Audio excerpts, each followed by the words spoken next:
सूंगत सूंगत गंध कमल की, भौरे का, भौरे के संबंध में भजन है कि वह गंध कमल की सुगंध में इतना मस्त हो गया कि शाम को कमल बंद हो गया, उसी में घुट के मर गया। और सुबह हाथी आया, अपनी नाल से तोड़ करके उस कमल के साथ भौरे का भी चवैना बना लिया। क्योंकि तूने फल किसमें आनंद मान लिया? फूल की सुगंध थी और आनंद तू मना रहा है। नहीं, मैं पर की सुगंध में सुगंध नहीं मानूंगा। लो, नासिका इंद्री का ब्रह्मचर्य व्रत, नासिका ब्रह्म चली गई, इसलिए साधु सुगंध दुर्गंध से अपनी नासिका को परे कर लेते। नासिका का ब्रह्म, रसना इंद्री का ब्रह्म, रसना इंद्री का ब्रह्म।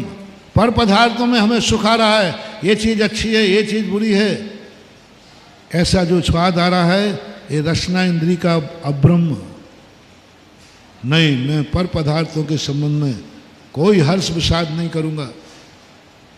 पर पदार्थों के रसों में मेरा राग द्वेष नहीं होगा। जो रसना इंद्री का ब्रह्म, ऐसे ही स्पर्शन इंद्री का, ठंडी गर्म आदि का स्पर्श कर रहा है, नहीं, मैं इसका ठंडी आए चाहे गर्मी आए मैं विकल्प नहीं करूंगा। स्पर्शन इंद्री का ब्रह्म, पांचों इंद्रियों का ब्रह्म करो पहले, और फिर ब्रह्म से लेकर के मैं सम्यक दर्शन से चल रहा हूं। कुछ भी मेरा नहीं है, वही सम्यक दृष्टि होना ही ब्रह्म है। अन्य तो कह दिया उसने कि मैं तिल तुस मात भी मेरा नहीं, यानी मेरा नहीं, तुम अकेले हो गए।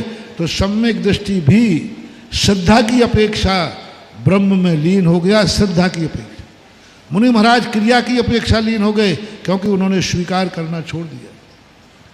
अब पंच इंद्रियों के विषयों के साथ हट करके आज जो वर्तमान में रूढ़ परंपरा है कि ब्रह्मचर्य को मात एक स्पर्शन इंद्री, मात स्त्री पुरुष के संबंध के त्याग का नाम ब्रह्मचर्य ले जाता है। मैथुन मभ्रम, मैथुन का अर्थ मभ्रम, मैथुन का अर्थ स्त्री नहीं कहा था। मैथुन का अर्थ जो अभी मैंने बताया था, पर पदार्थ से सुख की कामना करने का नाम मिथुन है। मिथुन आना दो, अकेले का नहीं, मिथुन आना होता है, मिथुन, मिथुन बोलते दो को। जो व्यक्ति दो मिलकर के सुखी होते हैं उसका नाम है मिथुन। अब मिथुन को अपन स्त्री पुरुष में लेते हैं, वो अभी थोड़े से में बता देंगे, वो तो आप जानते भी हैं, हजारों बार सुन चुके हैं। लेकिन मिथुन का अर्थ है दो, किसी दो पदार्थ, एक स्वयं एक दूसरा, दोनों मिल जाएंगे तो तुम सुखी हो जाओगे। धन मिल जाएगा तो तुम सुखी हो जाओगे, चश्मा मिल जाएगा तो तुम सुखी हो जाओगे, गाड़ी मिल जाएगी तो तुम सुखी हो जाओगे। तुम्हारा गाड़ी से सुख आश्रित है, तुम्हारा मकान से सुख आश्रित है, तुम्हारा रोटी से सुख आश्रित है, जिन जिन पर वस्तुओं से तुम्हारे सुख आश्रित है उसी का नाम है मैथुन। उसके बाद जो तुम्हारा भाव उत्पन्न रहा है मैथुन मभ्रम,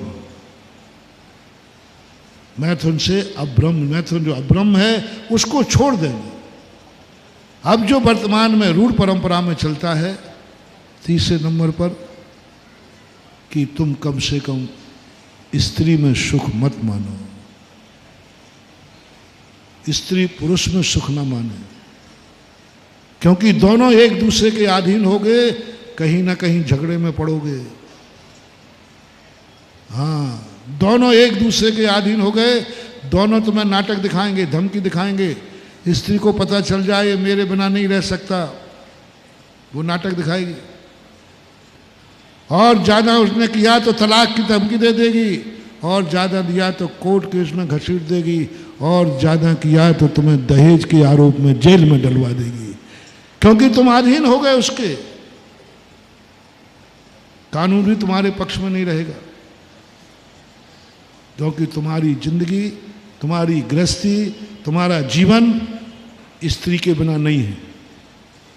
स्त्री तुम्हारे घर में नहीं आई थी, तुम स्त्री को लेने गए थे, उसी समय तुम्हारी जात पता चल गई थी। स्त्री पहले की अच्छी परंपरा थी, बारात लेके जाते थे, बारात जाना पड़ता था, घर ले जाना, उसको घर लेने जाना पड़ता था, उसी से तुम्हारी जात पता चल गई। स्त्री समझ गई ये बुद्धू आदमी है, मूर्ख आदमी है, इसका मेरे बिना नहीं चलेगा, तभी तो ये दरवाजे आया है। बिल्कुल भीख का सिस्टम था, उसको तुमने स्टैंडर्ड बदल दिया। जहाँ तक है शेयर करना पुराने लोग कि बारात जब जाती थी तो जो जिसके यहाँ बारात लड़की वाला एक चद्दर बिछाता था, कपड़ा